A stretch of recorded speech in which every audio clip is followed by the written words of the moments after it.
దేవుడిలోరా మరొకసారి భూప్రపంచంలో ఉన్న ప్రతి మానవుడు కూడా తీసుకోవాల్సిన మాట నేను చెప్తున్నాను. చాలా జాగ్రత్తగా మీరు వినాలి. వింటమే కాదు, విన్న మాటని పాటించాలి. ఎందుకు కారణం ఏంటంటే దేవుని యొక్క పరిశుద్ధ గ్రంథం బైబిల్లో ఈ విధంగా క్లియర్ గా తేటగా రాసి పెట్టినారు. రోమీయులకు రాసిన పత్రిక 3వ అధ్యాయము 11వ వచనంలో ఏమంటున్నాడంటే, నీతిమంతుడు లేరు, ఒక్కడు లేడు, గ్రహించువాడు లేడు, దేవుని వెతుకువాడు కలరేమో. దేవుని వెతుకువాడు లేడు లేడు కనుక ఇక్కడ దేవుడు ముందే రాసి పెట్టినారు. ఏమని రాశారు, ఎందుకు రాశారు, ఇది ఎవరి కోసం ఎందుకు రాశారో తెలుసా? భూమి మీద పుట్టిన ప్రతి మానవుడు కూడా ఎవరు కూడా నీతివంతుడు కాదని. కనుక అందరూ కూడా ఎలాంటి వారండి? పాపము చేసి దేవుని మహిమను పొందలేని వారిగా ఉన్నారు. అందుకని అంటున్నాడు ఇక్కడ, ఏమన్నాడు తెలుసా?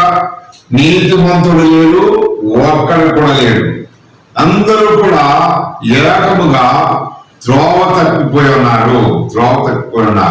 మరి ఎవరు నీతిమంతుడు? నీతిమంతుడైన వాడు ఒకే ఒక దేవుడు ఎవరయ్యా ఉన్నారంటే ఆయనే ప్రభువైన యేసుక్రీస్తు వారు. కనుక భూమి మీదకి వచ్చిన వాడు ఆయనే, భూమి మీద నుంచి పరలోకానికి వెళ్ళిన వాడు ఆయనే, మరలా తిరిగి వస్తానని చెప్పిన వాడు కూడా ఆయనే.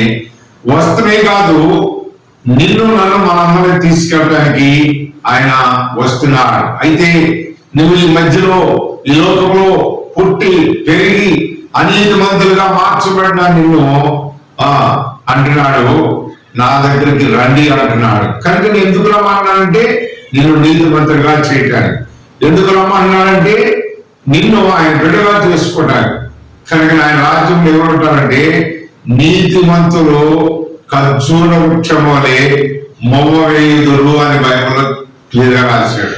కనుక ఇక్కడ అంటున్నాడు చూడండి, కీర్తన గ్రంథం 53వ అధ్యాయము ఏమని చెబుతున్నాడంటే, కొంతమంది అనుకుంటున్నారంట, ఏమని అనుకుంటున్నారు?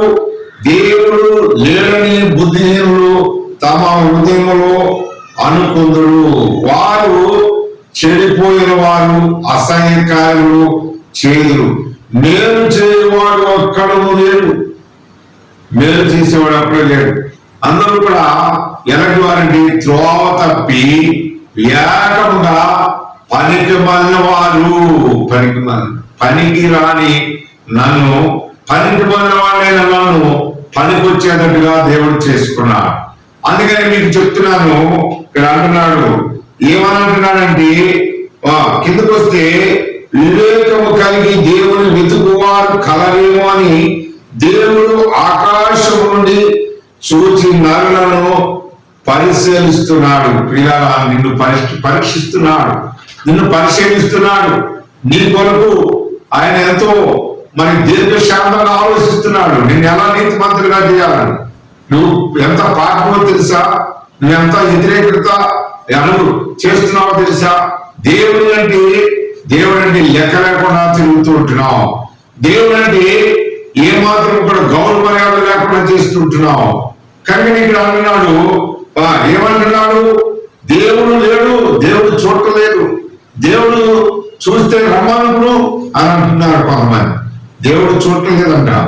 దేవుని కన్ను లోకమంతా సంచరిస్తుంది, దేవుని కన్ను ఈ లోకమంతా తిరుగుతుంది. నిన్ను నన్ను మా అన్న చూస్తుంది, ఆ సంగతి మర్చిపోవద్దు. కనుక ఇక్కడ అంటున్నాడు, దేవుని పిల్లలమైన మనం చాలా జాగ్రత్తగా ఆలోచించుకోవాలి. దేవాది దేవుడు ప్రభువైన యేసుక్రీస్తు వారు కన్నులారా నిన్ను చూస్తున్నాడు. నువ్వు చేసేదంతా కూడా అరాచకాలే కావచ్చు, దోపిడీ కావచ్చు, ఇంకా రకరకాలైనటువంటి ఈ లోకంలో ఎన్నో ఎన్నో ఎన్నో దోచుకుంటున్నావు, ఎన్నో రకాలుగా వ్యతిరేకంగా మాట్లాడుతున్నావు, ఎన్నో రకంగా యేసుక్రీస్తు ప్రభువాన్ని నీ ఇష్టానుసారంగా మాట్లాడటానికి కాదు. ఒక రోజు వస్తుంది, ఆ రోజున దేవాది దేవుడిని కలుగ చేసుకోవడం పెద్ద గొప్పం కాదు. కనుక నీ తలలో ఒక్క నరం ఏదైనా రక్త ప్రసరణ జరగకుండా బ్లాక్ చేసాడంటే పిచ్చోళ్ళే తిరుగుతావు రోడ్లో ఉంటా.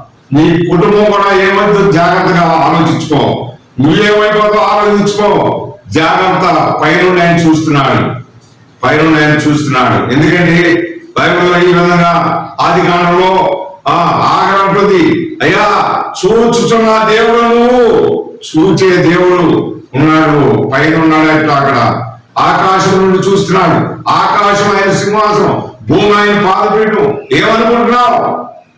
జాగ్రత్త.